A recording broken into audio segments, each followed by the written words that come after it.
وعن معاوية رضي الله تعالى عنه وعن كل صحابة أجمعين أنه كتب إلى عائشة رضي الله تعالى عنها.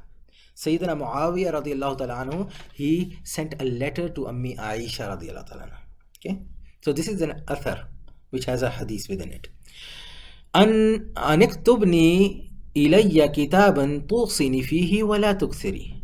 This is the instruction he said to his mother, Ammi Aisha, who was maybe like 20-30 years younger than him. Okay, maybe even more, I think. Allah, right? Instruction was, please give me some advice. Imagine asking somebody younger than you for an advice, right? Please give me some advice, write for me some kind of an advice that I can take from you, but don't make it too long, right? Make it jami', make it something small. So fakatabat, so she wrote, salamun alayk, right? So it's not a problem if you make the salam like this, salamun alayk. Then also know that when you are writing a letter, making the salam in there is also the etiquette. You must give the salam. The usul is, the principle is, whatever rules and regulations or etiquettes are of talking, the same rules and regulation apply to your writing as well. Okay, which is why when you're writing Rasulullah, then you should write Sallallahu Alaihi Wasallam instead of writing S.A.W. Saw, right? Rasulullah saw. Okay, so write the full Sallallahu Alaihi Wasallam. Allah is giving you the chance of sending salawat upon Nabi Sallallahu Alaihi Wasallam, and you are writing small sad. Right? So the best way is to write the whole Sallallahu Alaihi Wasallam. Right. So the same rules apply to writing as well. Salamun alayk. Amma ba'd. After the salam, I want to say, فَإِنِّي سَمِعْتُ رَسُولُ اللَّهِ صَلَى اللَّهُ عَلَيْهِ وَسَلَّمْ يَقُولُ. I have heard Nabi Sallallahu Alaihi Wasallam say, if somebody asks an advice from you, please give me some advice. Most of the time, you should not be giving your advice from your own heart unless it's very specific. Right? If somebody asks for a general advice, if you know ahadith, give the advice from the ahadith. The wordings and the concept of ahadith are much better than what you can say from your tongue. So Ammi Aisha says, I heard Nabi Sallallahu Alaihi Wasallam say, Man iltamasa ridallahi bi sakhatin nas, kafahu Allahu ma'unatan nas. Whosoever in seeking the pleasure of Allah subhanahu wa ta'ala makes his fellow Muslims or fellow people angry, right? He wants to do good, so in doing that good, people say like, man, what's wrong with you? Why are you so backward or so crusted? Like, why are you being like this? We are living in 20th century, 21st century now. You don't need to do that. So you say like, no. I cannot tolerate anger of Allah subhanahu wa ta'ala. So I am going to do something that is good by Allah subhanahu wa ta'ala. I want His pleasure rather than the pleasure of the people who are around me. So whoever does that, people are going to be angry. What will they do if they are angry? Oh, you have committed zulm upon us. Oh, you're not treating us nice. And that's not a good Muslim.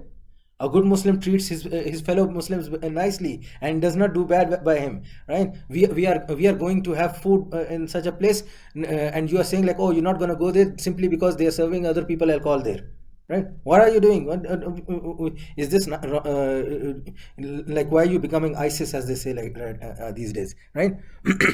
So what you're saying like, no, bhai, I don't want to go there because that will displease Allah subhanahu wa ta'ala, right? I don't care if you become mad because of it. You become angry because of it. I don't care, right? So these people are going to ask Allah subhanahu wa ta'ala that this person taking your name, he was committing zulm upon us, that he would not go with us, or he would not sit with us, he would not do things with us, right?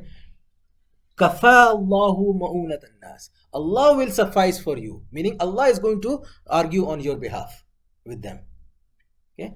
You did for Allah's pleasure. Allah knows this, so Allah is going to defend you over there. It will suffice over there that you did for Allah subhanahu wa ta'ala's sake, and you did not go beyond it by ridiculing them. You don't do that. That's not right. But you can simply ignore and go on your own way. Right? Somebody was asking me just yesterday. They were asking me that when you are in a gathering or people get together and you bring like pizzas or this thing from mashkuk, doubtful areas, right? And you say like, oh no, there this item is halal and that item is problematic, and so this is only the halal part and everything. So I say the same thing. Wait, best solution is over there. Abstain. Right? Tell them, you guys want to eat, go ahead and eat, because I'm not going to answer on your behalf. I'm going to answer on my behalf, so I will abstain from it, because in my logic, in my brain, it does not compute that a shop that is giving you haram options and halal options, how do they not cross contaminate? Very hard. Right? Unless you have like a yaqeen of looking over there and figuring out, no, they always keep everything separate. For this they have separate burners, and for this they have separate burners, all the utensils are kept separate and everything, then yeah, I will understand. But generally no. So you don't need to make fitna over there. You simply say, you guys enjoy, right? You guys carry on. I am going to abstain. I will eat some salad or something. Jazakallah. Right? So in that case, if they get angry, Allah will suffice for them. Allah will sort them out. You don't need to worry about it. Okay. وَمَنِ الْتَمَسَ رِضَى النَّاسِ بِسَخَطِ اللَّهِ.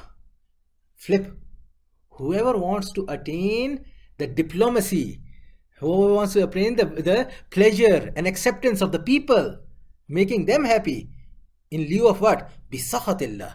By making Allah displeased. By doing something that will displease Allah. وَكَلَهَ اللَّهُ إِلَى النَّاسِ. Allah will, when the time comes, Allah will say, now you go to the people. Let them give you the Jannah. Let them protect you from the hellfire. What does that mean? They can't. They can't. Right? Allah is the Qadir. Allah is the one who's going to do. So, you need to realize this before that. Ammi Aisha then completes by saying, Wassalamu alaikum. Wassalamu alaikum. The message is complete. Here you go.